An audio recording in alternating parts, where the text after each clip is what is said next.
Tu voulais un truc en rouge? J'en sais trop rien, Là, franchement, c'est plus joli comme ça, j'avoue. On sait pas. Alors en revanche, ce qui devrait théoriquement être dégraissé, c'est la partie 2 points, la preview exclusive, comme dossier.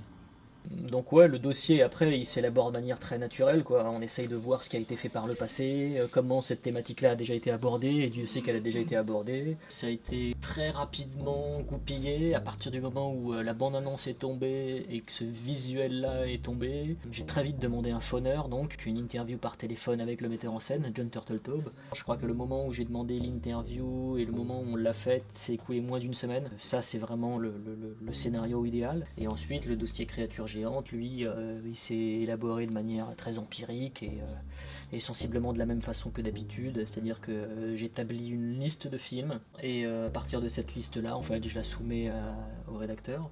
Et selon ses suggestions et selon la place qu'on a, j'essaye de voir si on peut soit ajouter un titre supplémentaire, soit en enlever un pour le remplacer par un titre plus pertinent. C'est plus un dossier éclaté avec des titres très disparates, d'époques, de pays différents et avec aussi cette idée de brasser assez large, avec un ton un petit peu léger aussi, c'est-à-dire que chaque film de monstre en fait du dossier a sa dénomination propre. On a par exemple le monstre géant politique, ça c'est pour Shin Godzilla, donc Godzilla Résurgence. Les monstres géants de la ferme avec les films de Bert Gordon. Le monstre géant d'Emis Roussos, Yeti, le géant d'un autre monde. Donc, il y a des purs chefs-d'œuvre. Et d'autres films qui sont, on va dire, plus contestables d'un point de vue artistique, mais dont la thématique est suffisamment pertinente pour figurer dans ce dossier.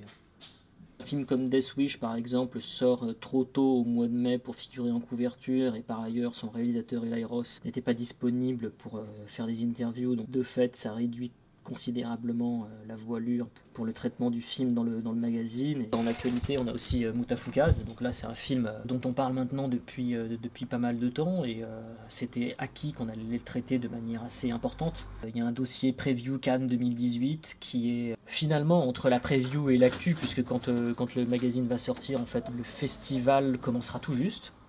C'est assez intéressant à faire puisque on cherche des films qui sont donc complètement pour nous et en même temps on essaye de deviner dans certaines productions ce qu'il pourrait y avoir de mad alors qu'on n'en sait pas grand chose en fait.